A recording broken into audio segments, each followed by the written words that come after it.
Vamos lá, galerinha. Começar essa aula de a Era Napoleônica. Vamos lá ver um pouquinho sobre Napoleão Bonaparte, né? Então, vê só, a gente tem pelo menos 4 períodos históricos importantes aí, 4 marcos da Era Napoleônica. O consulado, que vai de 1794 a 1804, então são 10 anos. O Império, que vai de 1804 a 1814, que também são 10 anos de domínio napoleônico, então já são 20. O governo dos 100 dias, em 1815, e o Congresso de Viena, em 1815 também, 14 e 15, tá? Então são 4 períodos importantes aí dessa famosa Era Napoleônica pós-Revolução Francesa. O consulado, pessoal, é marcado pelo seguinte: o consulado é marcado pela concentração de poder nas mãos de Napoleão Bonaparte, que se torna general francês aos 24 anos de idade, general do Exército Revolucionário Francês, combatendo ali as forças contra-revolucionárias, né, que queriam acabar com a Revolução Francesa. E em 1801, Napoleão vai decretar a submissão do clero, ou seja, a submissão da igreja ao Estado francês. Fim da divisão do clero em refratário e juramentado, né? Ele unifica essa questão e invade também a Península Itálica com o apoio do Papa para dominar essa região ali e levar os ideais da Revolução Francesa para essa região, tá? É importante vocês entenderem, por exemplo, que quando Napoleão se coroou na França, ele chama o Papa para coroar ele, porque era um costume o Papa coroar os reis, mas aí na solenidade, na cerimônia, ele tira a coroa das mãos do Papa e se autoproclama rei da França, mostrando ali que o poder político e o poder religioso estavam se separando, né? Napoleão cria o Banco da França, o ensino laico obrigatório, tá?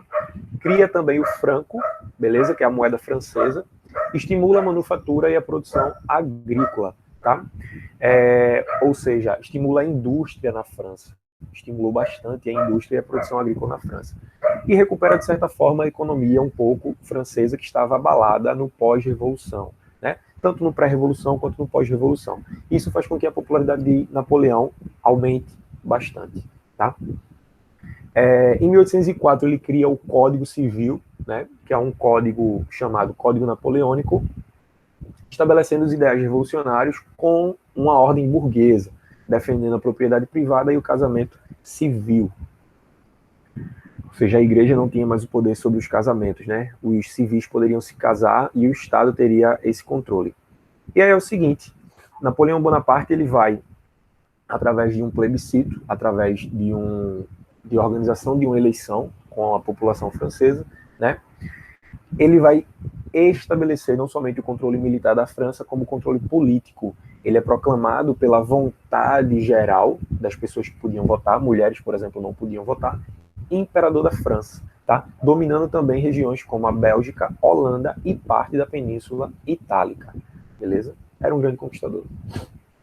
O Império Napoleônico, que vai de 1804 a 1814, é marcado por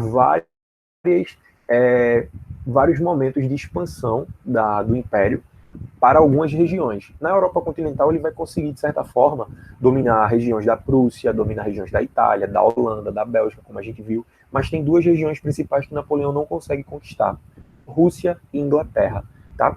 Ele vai ser derrotado em Trafalgar, né? Vai haver uma batalha naval onde ele vai ser derrotado pela Marinha Real Britânica. Isso gera, de certa forma, em 1804, um anseio muito grande de Napoleão de ferrar com a Inglaterra, né, de pegar a Inglaterra, e ele vai buscar pegar a Inglaterra justamente onde? No seu ponto principal, que é a economia. Em 1806, ele procura decretar um bloqueio continental contra os ingleses, bloqueando o acesso da Inglaterra aos mercados europeus, tá? Então é a proibição dos países da Europa continental de realizar comércio com a Inglaterra. E entre 1805 e 1807, começam as guerras napoleônicas justamente contra os países que não estavam aceitando mais esse domínio napoleônico e que estavam descumprindo os tratados, o bloqueio continental. Portugal, por exemplo, vai ser um desses países, tá? Vocês notem aí que o Império Napoleônico ele se expande para regiões, como eu falei para vocês, da Península Itálica, se expande para a Prússia, se expande para o Reino da Espanha também. E aí foi o seguinte que eu falei para vocês. Como Portugal era aliado da Inglaterra há muito tempo e não aceitou o bloqueio continental, em 1807, em novembro, dezembro de 1807, a família real portuguesa vai fugir, porque Napoleão estava procurando invadir Portugal, né? E prender a família. Acontece. E prender a família real. E aí a família real vai fugir em 1807 para o Brasil, tá? Escoltados pela Marinha Britânica. Vamos ter em 1807 um acordo, que é o acordo de Tilsit, né, que é o acordo entre Napoleão e Alexandre I, o czar da Rússia, o imperador da Rússia. Esse acordo é o seguinte: a França se compromete a abastecer a Rússia de produtos manufaturados, tá? E não somente a Rússia, como outros países, que eram abastecidos pela Inglaterra. Só que a França não suporta a demanda de produtos industriais. A Inglaterra já controla esse mercado desde pelo menos o século XVII. E a França não suporta. A França é muito mais agrária do que industrializada. Muito embora Napoleão tenha buscado industrializar a França, ela ainda não tem um mercado muito grande industrial, digamos assim, um polo industrial muito grande. E aí, né, esse pacto é quebrado, iniciando assim a invasão de Napoleão à Rússia, pela quebra daquele acordo. Só que Napoleão vai ser derrotado na Rússia, né? Os russos vão utilizar uma tática de guerra de terra arrasada. O que é isso, né? Napoleão Bonaparte não vai invadir a Rússia no inverno, mas muito próximo do inverno. Os russos vão migrando para o interior do país, vão envenenando as águas, né? Como é que eu posso falar?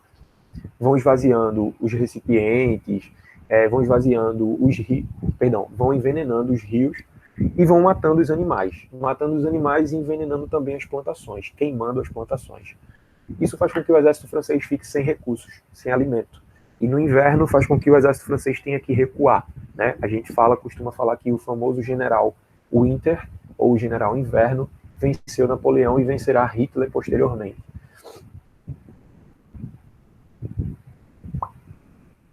E aí, né, só para dar uma brincadeirinha com vocês, essa pintura de Napoleão Bonaparte, tá? Onde vocês podem ver ali uma esfera com 3 estrelas. E aí, meu Deus, Napoleão estava reunindo as esferas do dragão, ou seja, o cara queria realmente dominar o mundo. Em 1814 vão se formar várias coligações, uma colisão da Inglaterra, Rússia, Prússia, Áustria, Dinamarca e Espanha contra Napoleão Bonaparte. Tá? Aí, de certa forma, um pouco mais enfraquecido, vivendo, de certa forma, uma crise devido à derrota para a Rússia, na campanha russa. Napoleão se rende e vai ser preso na ilha de Elba. Tá? E o Congresso de Viena, em 1814, restabelece a restauração da monarquia Bourbon, da monarquia dos reis que haviam perdido o trono na França durante a Revolução Francesa. Né? O último Bourbon a ser rei foi o Luís XVI, que foi guilhotinado em 1793. Tá? E aí retorna o neto dele, Luís XVIII.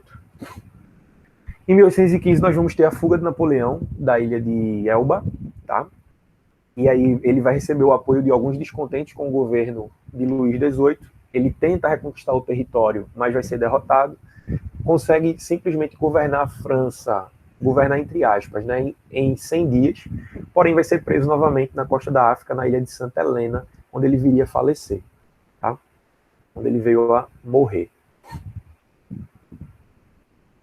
E aí, pessoal, o Congresso de Viena em 1814, simplesmente presidido por Metternich, primeiro-ministro austríaco, foi um congresso extremamente reacionário, conservador.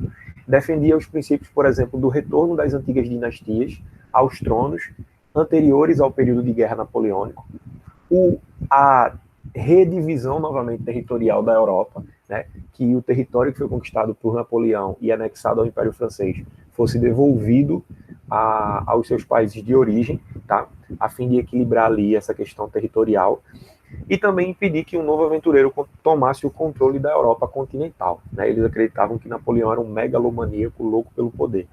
É formada a Santa Aliança, que tinha o interesse de impedir que qualquer país ou território contrariassem as decisões desses países mais retrógrados, né, como Rússia, Prússia e a Áustria, e houve uma tentativa de recolonizar a América por parte de algumas potências europeias que foram frustradas devido à doutrina Monroe, que que era a doutrina dos americanos, dos norte-americanos, da América para os americanos, né? Então, digamos que os Estados Unidos meio que conteve esse regresso de um movimento recolonizador. Né? O Brasil, por exemplo, se tornou independente em 1822, 23, reconhecido por Portugal em 26, 27, tá? 1826, 1827, e nunca mais voltou a ser colônia de Portugal. Poderia ter voltado a ser durante a década de 20 ou a década de 30, quando Dom Pedro I volta para Portugal, ou quando Dom João voltou em 1820, mas não voltou mais a ser uma colônia, tá? Realmente se tornou um novo império, um país independente politicamente de Portugal, mas extremamente dependente da Inglaterra. Mas isso já é um assunto para uma próxima aula da gente. Eu espero de verdade que vocês tenham gostado, tá? E até a nossa próxima aulinha, galera. Valeu!